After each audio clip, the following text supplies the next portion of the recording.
अस्सलामु अलैकुम वरहमतुल्लाहि वबरकातुहू। बड़ी खबर दिल्ली के जंतर मंतर से सुनने में ये आ रही है कि एक महीने से जो स्टूडेंट्स जंतर मंतर पर प्रोटेस्ट कर रहे थे और जिन्होंने लाठी खाई, डंडे खाए, घायल हुए, भूखे प्यासे सड़क पर रात दिन वहाँ पर बैठकर जो एजुकेशन के लिए लड़ाई लड़ी जा रही थी, आज ये खबर सुनने को मिल रही है कि धर्मेंद्र प्रधान ने इस्तीफ़ा दे दिया है। और ये एक बड़ी जीत यूथ की, स्टूडेंट्स की आप कह सकते हैं कि धर्मेंद्र प्रधान ने इस्तीफ़ा दे दिया है।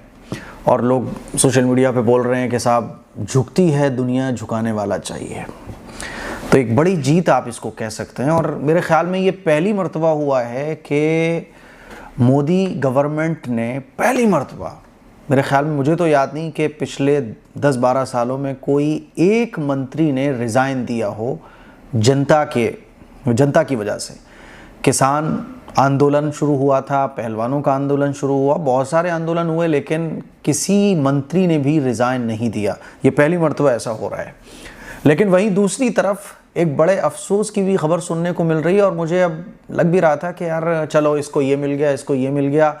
सोनम वांगचुक ने अपना अनशन तोड़ दिया और अपना व्रत तोड़ दिया, और साहब सीजेपी के जो फाउंडर हैं अभिजीत दीप के, उनकी जीत हो गई, पूरी खुशियों का माहौल है। लेकिन वहीं दूसरी तरफ सुनने में आ रहा है कि जुनैद जो खाना बांट रहे थे, उनके घर वालों को अरेस्ट कर लिया गया है।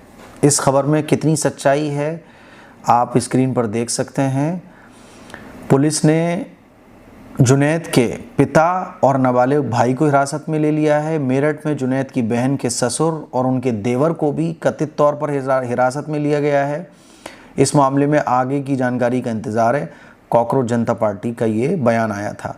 अच्छा, मोहम्मद जुनैद की एक वीडियो भी मैंने देखी थी, वो स्क्रीन पे लगा रहा हूँ, देखिए। गाजियाबाद कल सामने मेरे घर पर पुलिस आई, मेरे पिताजी को लेकर गई उठाकर। मेरी बहन रहती है मेरठ में, उनके ससुर को और उनके देवर को उठा कर लेके गई। बहन भाई हैं, मेरे पिताजी माताजी, सबकी पासबुक वो जब्त कर लिए, सबके आधार कार्ड जब्त कर लिए।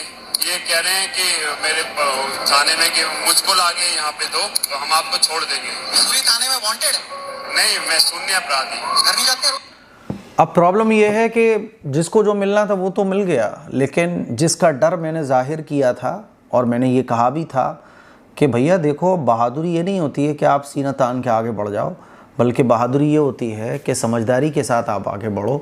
चेस आपने खेला होगा तो आपको पता होगा कि अगर आप आगे ही बढ़ते रहो और इसी को बहादुरी समझो, चेस में अगर खेलने वाला आगे बढ़ता रहे, पीछे ना हटे और वो पीछे हटने को अपनी शान के ख़िलाफ़ समझे, तो वो चेस में कभी नहीं जीत पाएगा। चेस में पीछे भी हटा जाता है, समझदारी से आगे भी बढ़ा जाता है, और जो इस तरह से गेम खेलता है वो चेस में विनर बन जाता है। यही बात का मैंने मशवरा दिया था, तो बहुत सारे लोगों को बुरा लग गया कि अरे साहब ऐसा कि वैसा। अब मुझे बताओ कि धर्मेंद्र प्रधान ने इस्तीफ़ा दे दिया, सीजेपी की जीत हो गई, स्टूडेंट्स को कामयाबी मिल गई। लेकिन अब मुझे लग रहा है कि वो काम शुरू हो चुका है जिसका मैंने डर आप लोगों के सामने जाहिर किया था। मोहम्मद जुनैद के घर वालों को गिरफ्तार कर लिया है और ये भी कहा गया है कि जुनैद को हमारे हवाले करो। अब जाहिर सी बात है, जब ये प्रोटेस्ट पूरा ख़त्म हो गया, धर्मेंद्र प्रधान ने इस्तीफ़ा दे दिया, सब अपने घरों को चले जाएंगे, मोहम्मद जुनैद भी अब घर जाएंगे, तो फिर मोहम्मद जुनैद के ऊपर जो परेशानी आने वाली हैं, इसकी ज़िम्मेदारियाँ कौन लेगा?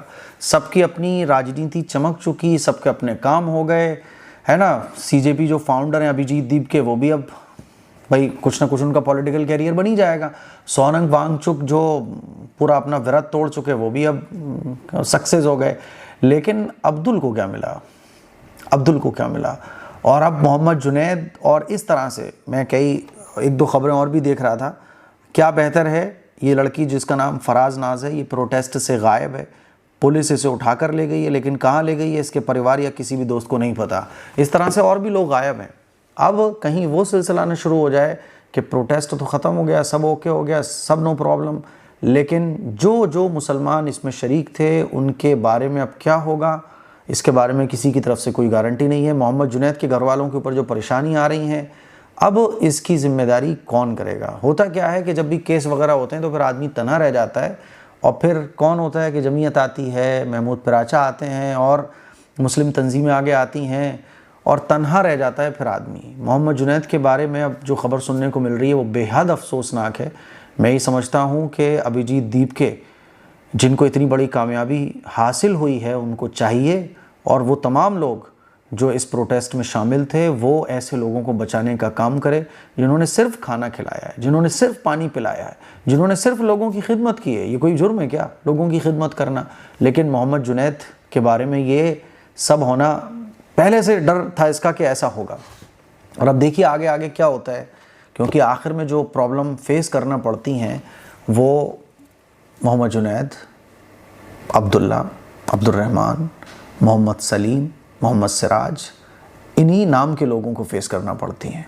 तो जहाँ एक तरफ जीत के जश्न मनाए जा रहे हैं और खुशियों के साथ लोग घर वापस लौटेंगे, वहीं जुनैद अपने घर कैसे वापस जाएंगे ये सोच सोच के मैं टेंशन में आ रहा हूँ।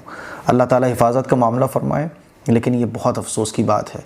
इसीलिए मैं कह रहा था कि समझदारी के साथ आगे बढ़ना ये ज़रूरी है, बहादुरी के साथ आगे बढ़ना ये ज़रूरी नहीं है। बहादुरी में अगर समझदारी ना हो तो वो बहादुरी नुकसानदेह साबित होती है।